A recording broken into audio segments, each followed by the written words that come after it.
یاد رکھو یہ خدائی قوانین ہے اللہ کے، جس کو اسلام کہا جاتا ہے، یہ اتنی بڑی نعمت اللہ نے ہمیں دے دی ہے، کیونکہ جب ہمارے سامنے کوئی لا آتا ہے نا تو اس میں دو رائے ہو سکتی ہیں، صحیح بھی اور غلط بھی۔ جب آپ کسی لا کے بارے میں کنفیوز ہو کے پتہ نہیں صحیح ہے کہ نہیں ہے تو اس لا پہ چلا جاتا ہے۔ ٹیکس کے قوانین آتے ہیں، گورنمنٹ کہتی ہے اتنا ٹیکس دو، بحثیں ہوتی ہیں بھائی دینا چاہیے کہ نہیں دینا چاہیے، کچھ دے رہے ہوتے ہیں کچھ پی رہے ہوتے ہیں، اور جو دے رہے ہوتے ہیں وہ بھی سوچ رہے ہوتے ہیں پتہ نہیں دینا چاہیے بھی کہ نہیں چاہیے، اتنا ٹیکس بنتا بھی ہے کہ نہیں بنتا، بنتا ہے تو صحیح جگہ استعمال بھی ہوتا ہے کہ نہیں ہوتا۔ پھر گورنمنٹ غربت کا 10 بحثیں آتی ہیں نا، ٹیکس تو دینا چاہیے کہ، لیکن میں ویسے ایک اوور آل لوگوں کی تھنکنگ بتا رہا ہوں۔ ٹیکس تو جب ایک کسی حکومت میں رہتے ہو دینا چاہیے، قانون ہے، لا کو فالو کرنا چاہیے، لیکن پھر بھی دو رائے بنتی ہے نا۔ لوگ کہتے ہیں ابے ہمیں حکومت نے علاج تو کیا نہیں، دیا نہیں، بجلی دیتی نہیں ہے، گیس دیتی نہیں ہے، ٹیکس پہ ٹیکس لگائے چلے جا رہی ہے، یہ کر، تو دو رائے ہوتی ہیں، لہٰذا وہ دل جمی سے عمل نہیں ہوتا، اور جب دل جمی سے عمل نہیں ہوتا تو ثواب کا تصور تو ویسے ہی ختم ہو جاتا ہے۔ وہ اسی پر مطمئن نہیں ہے کہ پتہ نہیں میں ٹیکس دے کے اپنے بیڑا غرق کر رہا ہوں یا اپنا فائدہ کر رہا ہوں۔ تو اللہ تعالیٰ نے ہمیں قانون دے دیا۔ آج میں طلبہ کو نا درس تفسیر پڑھاتا ہوں نا تو وہ چور کے بارے میں آیتیں آئیں، والسارق والسارقۃ فاقطعوا ایدیہما، چوری کرنے والا مرد ہو یا عورت، اللہ فرماتے ہیں ان کا ہاتھ کاٹ ڈالو، جزام بما کسبا، جو جرم انہوں نے کیا اس کی سزا ہے، نکالا من اللہ، اللہ کی طرف سے یہ پکڑ ہے، واللہ عزیز حکیم، اللہ زبردست غالب اور حکمت والا ہے۔ کیوں یہ کیوں فرمایا غالب اور حکمت والا ہے؟ یہ اس لیے کہ بھئی 5-6 ہزار روپے کی کسی بندے نے چوری کی، اللہ کہہ رہے ہاتھ کاٹ دو، انسانی عقل کہتی ہے نا کہ یار ہاتھ کروڑوں روپے کا اور چوری 5,000، 5,000 کے بدلے میں بندے کا ہاتھ ہی کاٹ دیا آپ نے، تو بظاہر تو یہ ظلم لگتا ہے نا، سمجھ میں نہیں آتا۔ تو اللہ نے ان اشکالات کے جواب دیے، فرمایا ان اللہ عزیز حکیم، کہ اللہ زبردست، واللہ عزیز حکیم ہے یا ان اللہ عزیز حکیم، کہ اللہ زبردست غالب ہے اور حکمت والا۔ غالب کا مطلب کہ تم جو ہاتھ کاٹ رہے ہو خود سے نہیں کاٹ، تمہیں کسی کا ہاتھ کاٹنے کی اجازت نہیں ہے کسی جرم پہ، اللہ کو اجازت ہے، تو یہ ہاتھ کاٹنے کی نسبت کس کی طرف ہوگی؟ اللہ نے کاٹا ہے، تم تو صرف اس کے نمائندے بن رہے ہو، تو اللہ کو تو اس کی بھی اجازت ہے کہ وہ ٹرک کے نیچے کسی کو کچل دے۔ بھائی اللہ تعالیٰ تو کسی کو آگ میں جلا کے بھی مار سکتا ہے، سمندر میں ڈوبا کے بھی ہلاک کر سکتا ہے، اگر تم ہاتھ نہیں کاٹو گے تو اللہ تو ویسے بھی کوئی ڈینگی اس کے اوپر چھوڑ دے، ویسے ہی تڑپ تڑپ کے مر جائے وہ۔ تو اللہ غالب ہے، انسان کے لیے چوری پر کسی کا ہاتھ کاٹنا جائز نہیں ہے، اتنا بڑا جرم نہیں ہے، لیکن اللہ کے لیے تو پورا بندہ مارنا، اللہ مارتے ہیں نا، بغیر کسی جرم کے بھی لوگوں کو موت دے دیتے ہیں، تو غالب تو اللہ ہے۔ تو جب اللہ کا لا ہے، اللہ کا قانون ہے، تو کوئی اگر تم سے غیر مسلم پوچھے کہ ہاتھ کیوں کاٹ رہے ہو، 4-5 ہزار کے بدلے میں کروڑوں کا ہاتھ کاٹ رہے ہو، تو آپ بولیں بھائی اللہ اس کو مار بھی سکتا تھا، ہم نہیں کاٹ رہے، کون کاٹ رہا ہے؟ اللہ کاٹ رہا ہے، ہم تو اس کے حکم، اس نے ہمیں نمائندہ بنایا کہ کرو ورنہ تمہیں نہیں بخشوں گا پھر میں، صحیح ہے نا؟ حکومت تو اللہ کی نائب ہوتی ہے نا زمین پہ۔ اور آگے اللہ نے فرمایا حکیم، اس میں دوسرے اشکال کا جواب دیا کہ اللہ تو غالب ہے، تو جو چاہے کر سکتا ہے، تو ٹھیک ہے یہ بات تو سمجھ میں آتی ہے بھائی، تو بادشاہ جو چاہے کر، لیکن ایسا لگتا ہے کہ اچھا کر نہیں رہا ہے، گویا معاذ اللہ اپنے اختیارات کا غلط فائدہ اٹھا رہا ہے، 5,000 کی چوری کی ہے، کروڑوں کا ہاتھ کاٹ دیا، ویسے قدرتی حادثے میں مار دیتا تو چلو، ہمیں تو کہہ رہے جا کے ہاتھ کاٹو، تو ٹھیک ہے لاجیکلی یہ بات درست ہے، تو سب کچھ کر سکتا ہے، تو تجھے ہاتھ کاٹنے کا بھی اختیار ہے۔ تو لیکن ایسے ہی جیسے کوئی بادشاہ ہو، طاقتور ہو، وہ اپنی طاقت کا فائدہ اٹھا کے کچھ بھی کرتا چلا جائے، تو اللہ نے آگے جواب دے دیا حکیم، حکمت والا ہے، اس میں فائدہ ہے، نقصان انسانیت کا فائدہ ہے، یہ حکم حکمت پر مبنی ہے۔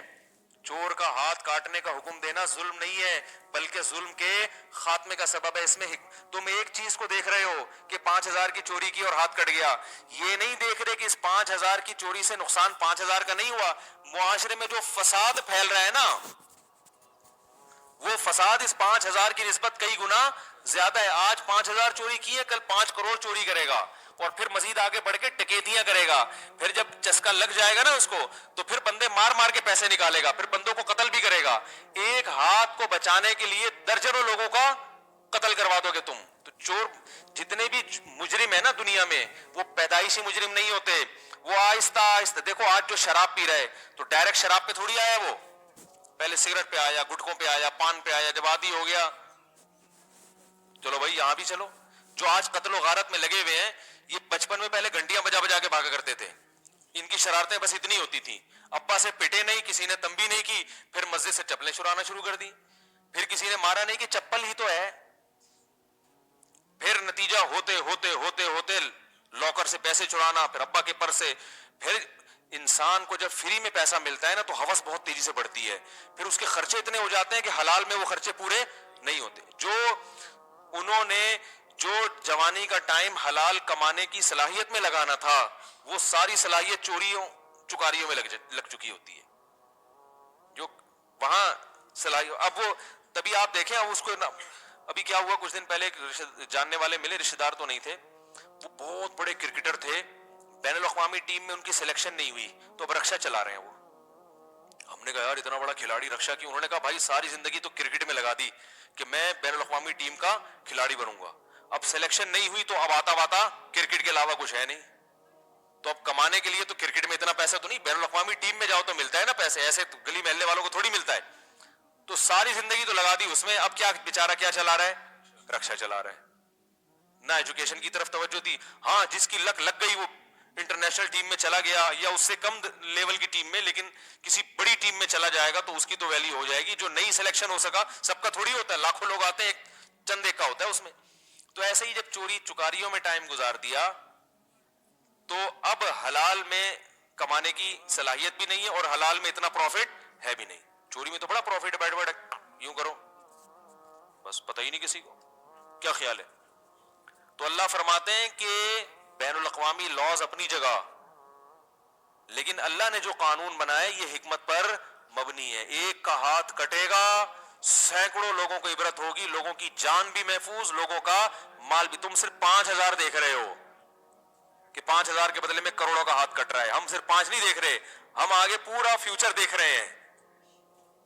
سمجھ رہے کہ نہیں سمجھ رہے؟ اور دوسری بات یہ کہ یہ ضروری بھی نہیں ہے کہ پہلی دفعہ میں پکڑا جائے, یہ تو جب عادت ہو جاتی ہے نا. اکثر حضرت عمر کے دور میں ایک چور پکڑا گیا, اس نے کہا اللہ کی قسم پہلی دفعہ چوری کی معاف کر دیں. انہوں نے فرمایا کہ پہلی دفعہ میں پکڑا نہیں جاتا آدمی, صحیح ہے نا, پہلی دفعہ میں تو بہت احتیاط کرتا ہے, جب یوز ٹو ہو جاتا ہے کر کر کے پھر احتیاط چھوڑ دیتا. کئی دفعہ دیکھا نا نہیں پکڑا گیا تو پھر کر لیتا ہے. کل کسی نے بتایا کہ ڈکیتی کے لیے کچھ لڑکے آئے 17-18 سال کے, جن کے ساتھ ڈکیتی, انہوں نے مجھے خود کل واقعہ سنایا. کہہ رہے ان لڑکوں کو میں نے دیکھا, پستول ان کے ہاتھ میں تھی, ہاتھ کانپ رہے تھے ان کے, ایسے لگ رہا تھا کہ ابھی یہ ڈکیتی سیکھ رہے ہیں. تو آپ مجھے بتاؤ, کہہ رہے میں نے اس لیے موبائل دے دیا کہ کانپتے ہوئے انگلیاں ایسے چلی نہ جائے. ہاں وہ مجھے, میں نے کہا یار تم نے تو عجیب آدمی ہو, تم نے اس کو جب وہ کانپ رہے تھے تو تھوڑا دھکا وکا لگا دیتے اس کو. کہہ رہے یار مجھے ڈر ہی تھا کہ کانپتے ہوئے میں کہیں نہ چاہتے ہوئے نہ گولی چل جائے. تو اب دیکھو, انہوں نے مجھے خود کل کا واقعہ ہے, کہہ رہے ہیں کہ ایسے ہاتھ نہ اس کے ڈاکو کے 17-18 سال کا بچہ تھا. تو آپ مجھے بتاؤ یہ 17-18 سال کا بچہ جس کے ابھی ہاتھ کانپ رہے ہیں, تو کیا یہ پہلی دفعہ بندوق پکڑ رہا ہے؟ اس سے پہلے اس نے کبھی چوری نہیں کی ہوگی, یقیناً اس سے پہلے کم درجے کے جرائم کی. اس کا چسکا لگا تو اس نے کہا آپ ذرا ترقی کرو, اور 2-4 دفعہ ہاتھ کانپیں گے. جب لوگوں نے موبائل پکڑا دیا تو پھر اتنا کانفیڈنس پیدا ہوگا کہ کچھ وقت کے بعد ہاتھ کانپنا ختم. پھر تو ایسے بندوق رکھے گا یہاں. وہ ایک اوبر میں سفر کر رہا تھا کچھ دن پہلے, تو ایک اوبر والے کے ساتھ نا میں بیٹھا ہوا, تو اکثر جان پہچان والے ٹیکسی ڈرائیور نکل آتے ہیں, کہہ رہے ارے مفتی صاحب خیریت سے؟ میں نے کہا ہاں وہی خیریت سے. کہاں جا رہے ہیں؟ فلاں جگہ جا رہے ہیں. تو مجھے کہنے لگا یار ڈکیتیاں بہت ہوتی ہیں. میں نے کہا کوئی دلچسپ واقعہ ہو؟ کہہ رہے ہیں کچھ دن پہلے کچھ ڈاکو آئے, میں کسی فیملی کو لے کے جا رہا تھا, وہ ڈاکو آئے, مجھے کہنے لگے, گاڑی روکی نا, بول نکال موبائل دے اور پیسے دے. کہتے میں نے کہا کچھ اسلحہ تو دکھاؤ, خالی ہاتھ. یہ اس کو ان کو بول رہے ہیں, کہہ رہے ان کے پاس اسلحہ نہیں تھا. اب رات کا اندھیرا تھا تو وہ صرف خوف بٹھا کے نا, تو وہ اوبر کا ڈرائیور مجھے کہہ رہا ہے کہ میں نے ان سے کہا بھائی اگر تیرے پاس بندوق ہے تو دکھا دے, میں اپنا موبائل بھی دوں گا, پیچھے جتنے خواتین بیٹھی ہوئی ہیں نا ان سے بھی موبائل لے کے تجھے پکڑا دوں گا, اور اگر اسلحہ نہیں ہے تو یہاں سے دفع ہو جا, میں گاڑی کچلتا ہوا نکل جاؤں گا تجھے. اس کے پاس نہیں تھا اسلحہ, وہ بھاگ گئے. میں نے کہا آپ نے تمیز سے ان کو ترغیب دے دی کہ آئندہ جب سفر ڈکیتی کریں گے تو بندوق ساتھ میں رکھیں. وہ میں نے کہا آپ نے ان کو اچھی طرح سمجھا دیا کہ بھائی آئندہ ایسی غلطی نہیں کرنا کہ آئندہ جب بھی جاؤ تو کوئی پلاسٹک کی گن رکھ لینا, لیکن رکھنا ضرور.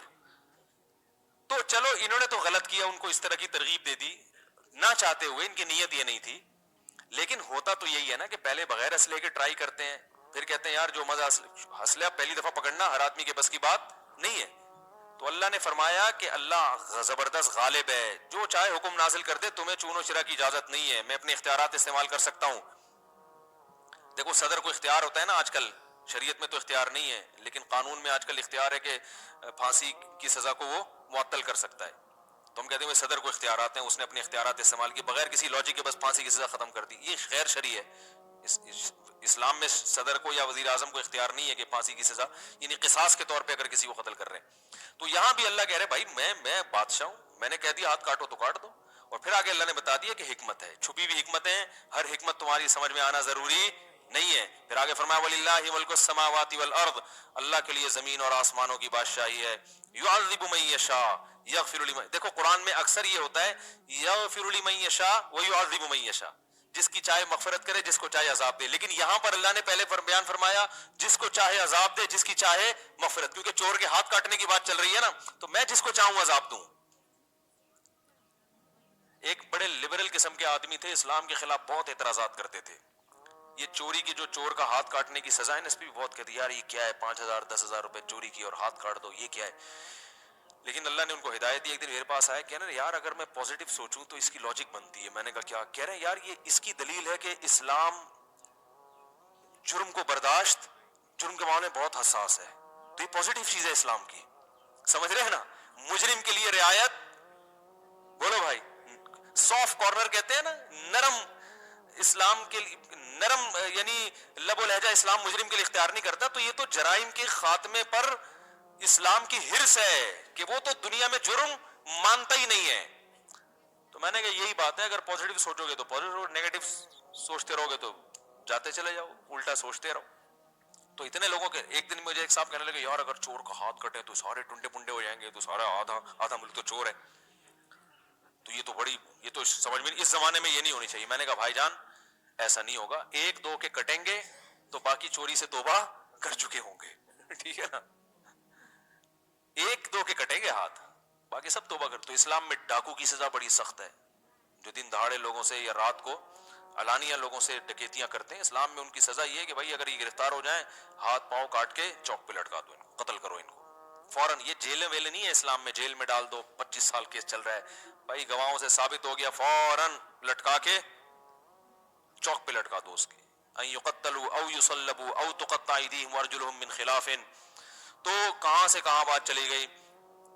تو یہ جو حدود ہے نا, حدود جو اسلام نے بیان کی سزائیں, اس میں گورنمنٹ کو اختیار نہیں ہوتا کہ وہ چاہے تو نافذ کرے, چاہے تو نافذ نہیں کرے. یہاں حکومت پابند ہوتی ہے کہ یہ اللہ کا قانون ہے, آپ کی سمجھ میں آئے نہ آئے آپ نے نافذ کرنا ہے. تو اسمبلیوں میں جو لوگ بیٹھے ہوئے ہیں وہ اگر حدود آرڈیننس کے خلاف کوئی بات کریں گے تو یہ اللہ سے بغاوت شمار ہوگی. وہ اس کے پابند ہیں کہ وہ اس قانون کو پاس کرانے کی کوشش کریں کہ بھائی یہ تو طے شدہ ہے, یہ تو قرآن نے بیان کر دیا, چور کا ہاتھ تو کٹے گا ہی کٹے گا. یہ تو اللہ نے ہمیں آسانی دے دی کہ بہت سے موٹے موٹے قوانین میں ہمارے لیے سوچنے کا آپشن ختم, کیونکہ جو سوچتا ہے وہ کنفیوز ہوتا ہے. کنفیوز ہوگا تو وہ کوئی تبھی ہمارے ملک میں دیکھو نا قانون بنتے ہی نہیں ہے, بنتے ہیں تو 10 قسم کی آرا سامنے. اگر اسلامی قانون ہو بھائی چور کا ہاتھ کٹے گا, جو دن دہاڑے یا رات کو دہشت گردی کرے گا اس کو فوراً پکڑ کے چوک پہ لٹکا دیا جائے گا. اب اسمبلی میں اس پر بحث ہو, بھائی شراب پینے والے کو 80 کوڑے لگیں گے, ٹھیک ہے نا, کو ایجوکیشن کو ختم کیا جائے گا. اب بھائی کیوں, اس لیے کہ قرآن نے بیان کر دیا. اب اور آگے کی چیزیں سوچو جن کو قرآن اور حدیث نے صراحتاً بیان نہیں کیا, اس پہ ہم بیٹھ کے غور کریں گے. یہ جو چیزیں بیان کرتی ہیں وہ تو طے شدہ ہے بھائی, اس میں تو دو رائے ہو نہیں سکتی, اسلام کے نام پہ بنا ہے نا. تو اس میں اسمبلی بحث کرنا ہی غلط ہے. جو اسمبلی میں پہنچے ہوئے لوگ ہیں ان پر لازم ہے کہ بھائی یہ تو ہے, یہ تو طے شدہ ہے, اس میں دو رائے تھوڑی ہو سکتی ہیں. لیکن کیوں گڑبڑ کرتے ہیں؟ ان کو ڈر ہوتا ہے کہ ہماری عیاشیاں, بولو بھائی, اب کوئی شراب پی کے پہنچا ہوا ہو, یہ قانون پاس کرے گا کہ شرابی کو 80 کوڑے؟ تو وہیں سے ابتدا ہوگی, بھائی چلیں پھر سائٹ پہ آپ آ جائیں, آج بل پاس ہوا, آ جا بھائی گڈی نو, پنجاب میں تو نا گڈی نو سائٹ تلا جی, تو سب سے پہلے آ جاؤ بھائی سائٹ تے ہو جاؤ ٹھیک ہے.